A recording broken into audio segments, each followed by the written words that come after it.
Au fond de l'Atlantique noir, un porte-avions oublié de la Seconde Guerra Mondiale dort dans les silences.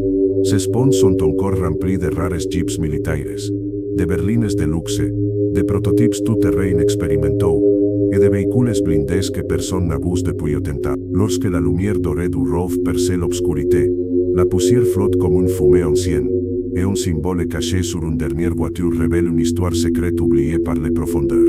La descente commence devant une ouverture d'acier déchiré, menant au cœur de l'épave. Ici, chaque surface est noyée sous une épaisse couche de sédiments rouges. Chaque câble pend comme un instant figé du jour où le navire a disparu. Le faisceau doré du rove traverse le brouillard pour révéler des portes coincées, des couloirs effondrés et les premières silhouettes fantomatiques des véhicules encore piégés à l'intérieur.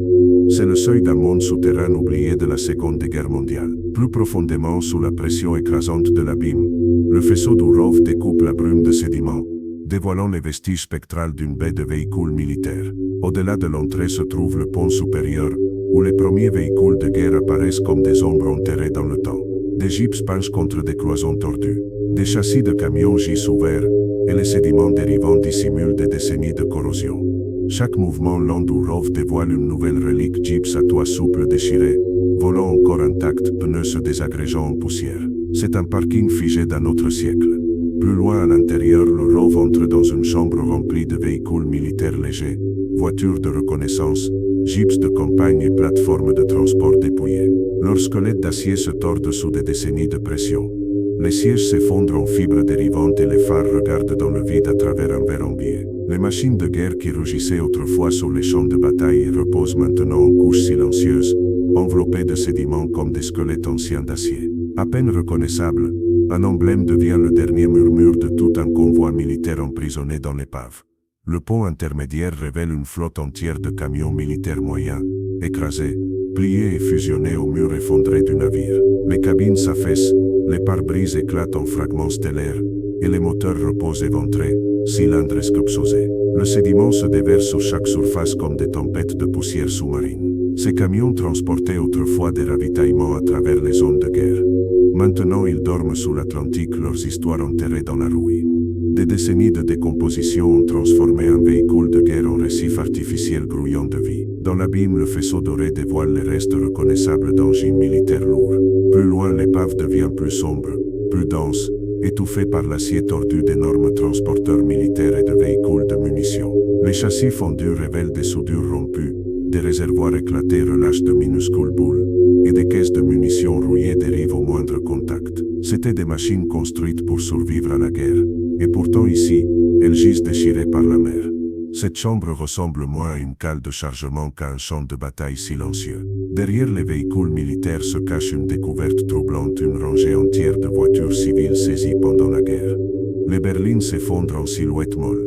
Les parements chromés se courbent comme du papier, et les sièges en cuir se désagrègent en fibres rouges dérivantes. Leur élégance délavée contraste avec les machines de guerre voisines.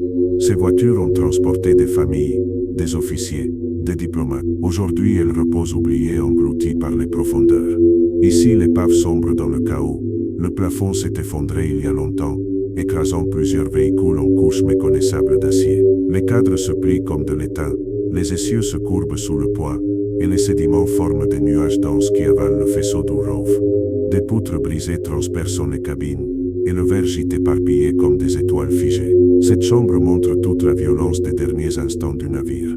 La salle des machines est un musée d'anatomie mécanique, moteur ouvert, piston exposé, carburateur brisé, arbre de transmission arraché. Le sédiment remplit chaque cavité, donnant à chaque pièce l'apparence d'un artefact d'une civilisation oubliée. Le rove glisse dans une tempête de poussière lente alors que des outils, des engrenages et des moteurs révèlent le cœur industriel du navire, maintenant silencieux sous les couches de corrosion.